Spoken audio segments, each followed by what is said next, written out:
কি নাম তোমার? দুলু মিয়া।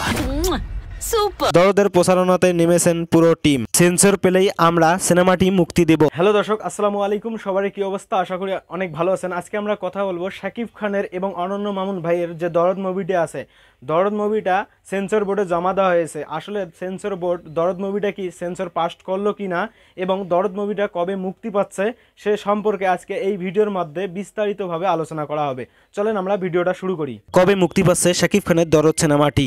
এমন প্রশ্ন অনেকদিন ধরেই ঘুরপাক খাচ্ছিল শাকিবিয়ানদের মনে। যদিও ছবির নির্মাতা শুরুতে অনন্য মামুন বলেছিলেন যে চলতি বছরে ভালোবাসা দিবসে মুক্তি পাবে সিনেমাটি, কিন্তু নতুন বছরের শুরুতে সেই সিদ্ধান্ত প্রত্যাহার করেন এই পরিচালক। পরে তিনি বলেছিলেন যে টেকনিক্যাল সমস্যার কারণে ছবিটি মুক্তি দেওয়া পিছিয়েছি। ভালোবাসা দিবসের পর গত 2 ঈদে শাকিব খানের 2টি সিনেমা মুক্তি দেওয়ার কারণে দফা পিছিয়ে যায় সিনেমাটির। তবে কোরবানির ঈদে শাকিব খান অভিনীত প্রথম প্যান ইন্ডিয়ান এই সিনেমাটি মুক্তি না পেলেও শেষ পর্যন্ত প্রকাশ পায় তার একটি টিজার। সেখানে শাকিব খানকে দেখা মেলে 2 রূপে। 1.5 মিনিটের এই টিজারে শাকিব কখনো একজন নিরিবিলি স্বভাবের তরুণ, কখনো আবার খুনি রূপে হাজির হয়েছিলেন। কিছুদিন আগে নির্মাতার পক্ষ থেকে জানানো হয় 6 সেপ্টেম্বর আসছে বহুল আলোচিত সিনেমা দরদ। দরদের প্রচারণাতে নেমেছেন পুরো টিম, কিন্তু দেশের রাজনৈতিক প্রেক্ষাপটের বড় ধরনের এক রদবদল ঘটনায় সব পরিকল্পনা ভেস্তে যায় পরিচালকের। তবে নির্মাতা অনন্য মামুন জানান এরই মধ্যে সিনেমাটি সেন্সর বোর্ডে জমা দেওয়া হয়েছে। তিনি বলেন, সিনেমাটির মুক্তি দেওয়ার কথা আমরা আনুষ্ঠানিকভাবে কখনো বলিনি কিংবা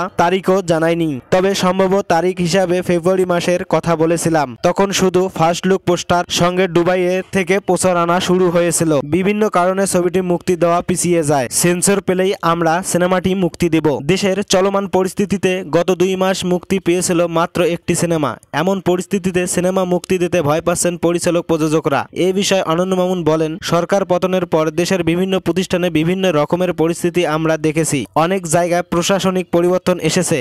তবে আশার দিক হলো ধীরে ধীরে পরিস্থিতি স্বাভাবিক হচ্ছে। দর্শকের হলে আসার বিষয়টি নিয়ে আমরা ভাবছি। তবে ভালো সিনেমা হলে দর্শক এমনিতেই হলে চলে আসবে। এছাড়া সুপারস্টার শাকিব খানের বিষয় থেকেই যায়। শাকিব মানে ভিন্ন কিছু, এটুকু বলতে পারি। দরদ ইতিহাস গড়তে আসতেছে। বাংলার পাশাপাশি হিন্দি, তামিল, তেলেগু সহ 6টি ভাষায় 24টি দেশে একযোগে মুক্তি পাবে বলে প্রযোজনা প্রতিষ্ঠান থেকে জানানো হয়েছে। সাইকো থ্রিলার ধর্মী এই ছবিতে শাকিব খান ও সোনাল চৌহান ছাড়া অভিনয় করেছেন টলিউডের পায়েল সরকার। খলনায়কের ভূমিকায় আছেন রাহুল দেব। আরও অভিনয় করেছিলেন বাংলাদেশের শহীদুজ্জামান সেলিম, এলিনা শাম্মী, জেসিয়া ইসলাম প্রমুখ। দর্শক, অনন্য মামুন ভাইকে একটাই প্রশ্ন আমাদের, যা আপনি এই তালবাহানা বাদ দিয়ে যত দ্রুত পারেন সিনেমাটি মুক্তি দেন।